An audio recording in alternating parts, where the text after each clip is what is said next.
Hello.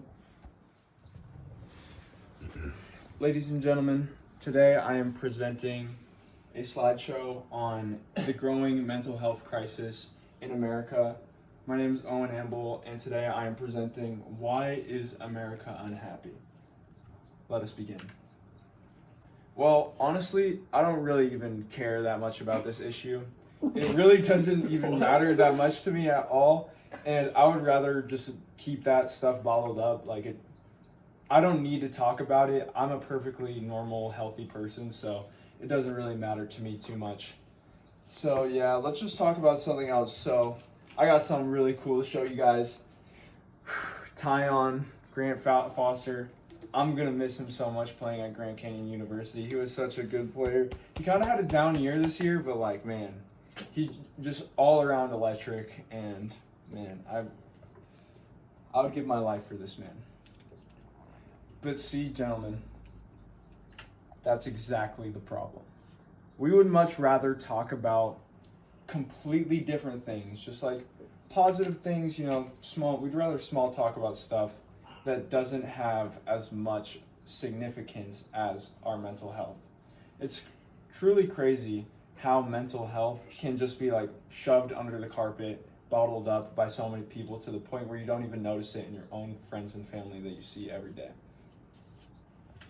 So that leads me into the stigma about mental health. Nobody really likes to have these harsh conversations. According to UNC Health, part of the problem is that mental health issues are still widely ignored by a multitude of people. Still, there's the boomers traditionally do not believe that mental health issues have as much of a constraint on people's physical health as it really does, because mental health problems can manifest themselves into physical health problems. So that is just something that a lot of old heads don't really like to admit. And the reason why is that people are not really educated on mental health. I think we've been done a disservice in our public school systems and even our private school systems, that a lot of people don't really know exactly what they're looking for unless they're a trained professional or have witnessed somebody in their family or close friend circle who has dealt with mental health before. So it's something that we're just miseducated on, and we need to spend more time learning about. And as I was saying before, mental health is just as important as physical health. They can manifest their ways into each other. I have a friend who was extremely mentally sick for a long time and then became physically sick from it. Let us continue. So a lot of people are wondering, why is America actually unhappy? Well, first of all, according to the happiness index, we have severely declined since the happiness index was created in 2011. We started on the happiness index at 10th place. We have since gone down to 24th place, which isn't horrendous, but it still marks that we are in a severe mental health decline. In 2021, during the height of the pandemic, 42% of high schoolers reported feeling depressed, which was a dramatic increase from a decade prior in 2011, which makes sense considering that it was in the height of the pandemic and a lot of just poor mental health was going on. There wasn't a lot of opportunities for young school children to have outlets.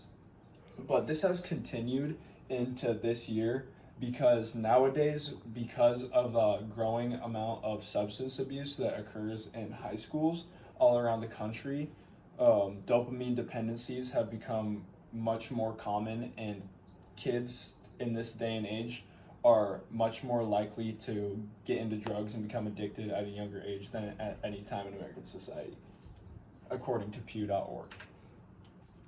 The economy has also had a pretty severe effect on the mental health of young adults and also middle-aged adults, because the housing market has shown that it has a direct correlation to a feeling of stability in adults. And because of the absurd amount of inflation that has occurred, people who are not able to purchase their own housing or are living paycheck to paycheck are struggling mentally because they feel more stressed and insecure compared to someone who has a little bit more cushion within their paychecks. Mental health also is a very expensive for the United States economy, with worker fatigue having to do with mental health days and just general tiredness from individuals. It has costed the economy $282 billion annually because of the stress of workers causing them to be less productive. And as inflation has been increasing, so has the stress among employees, as I said earlier. And this is according to Columbia Business School, who ran a study on this in 2023. So anyways, guys, I hope you learned something from my slideshow. Please stay safe. If you are having suicidal thoughts and believe you are at risk of suicide, 988 is the suicide hotline number. Here are my references. Any questions?